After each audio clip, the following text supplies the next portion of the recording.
इस हफ्ते दो वाइल्ड कार्ड्स है, यूएस सीपीआई और पीपीआई। हम ऐसा इसलिए कह रहे हैं क्योंकि पिछले हफ्ते US non farm payroll report आने के बाद फेडरल रिजर्व के पास अब फ्रेश चैलेंजेस आ गए हैं। इसलिए इस हफ्ते काफी उथल पुथल देखने को मिल सकती है क्योंकि रिसेशन के डर की वजह से निवेशक चिंतित है और फेडरल रिजर्व द्वारा कितने पैमाने पर रेट कट्स होंगे इस पर भी। अपने दिन की शुरुआत समझदारी से करें। महत्वपूर्ण खबरें और दुनिया भर के स्टॉक मार्केट्स पर विश्लेषण के लिए इस वीडियो को अंत तक देखना न भूलें।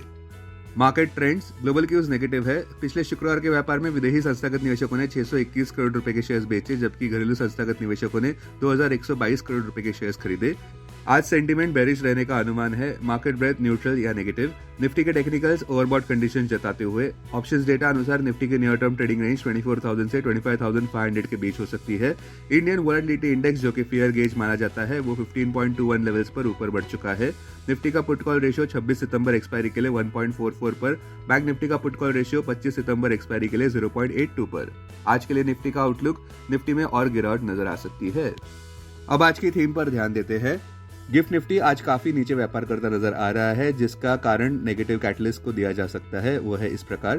पहला, पिछले शुक्रवार वॉल स्ट्रीट में काफी गिरावट नजर आई क्योंकि अगस्त महीने के जॉब्स रिपोर्ट काफी कमजोर आए, जिसका मतलब ये है कि यूएसए में रिसेशन का डर फिर से पनपता नजर आ रहा है।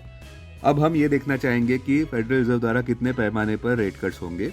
वहीं दूसरी ओर अच्छी खबरें ये भी है कि पहला, सीएमई के ग्रुप फेड वॉच टूल के अनुसार फ्यूचर ट्रेडर्स अब ये मानकर चल रहे हैं कि 71% चांस है कि federal reserve interest rate cut 25 basis point से करेंगे, जबकि अब 29% की ही संभावना बची है 50 बेसिस पॉइंट के रेट कट की। दूसरा, WTI कच्चे तेल के दाम $67.70 प्रति बैरल पर नीचे व्यापार करते नजर आ रहे हैं, जो कि जून 2023 के बाद का सबसे निचला स्तर है। इस गिरावट का कारण इकोनॉमिक डेटा चाइना से काफी कमजोर नजर आता हुआ और यूएसए में भी कमजोर डेटा नजर आ रहा है। बॉटम लाइन, हमें लगता है कि निफ्टी आज भी काफी नीचे व्यापार कर सकता है, और वो भी डर के माहौल के साथ।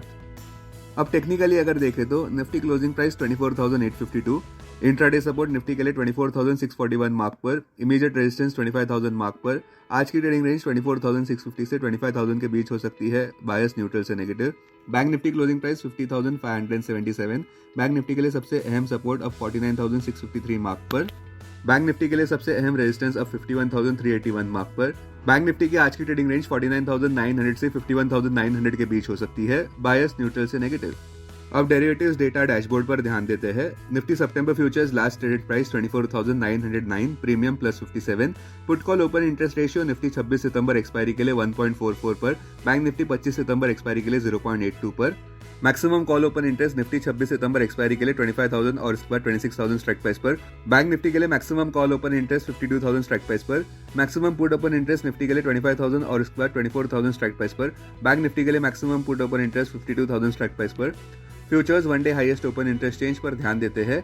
लॉन्ग बिल्डअप में SBI card, Marico, PI industries, Coforge, Pidilite. Short covering में Bajaj finance, Abbott India, JSW steel, Colpal, Coforge. Short buildup में idea, GMR infra, Canara bank, SRF, OFSS.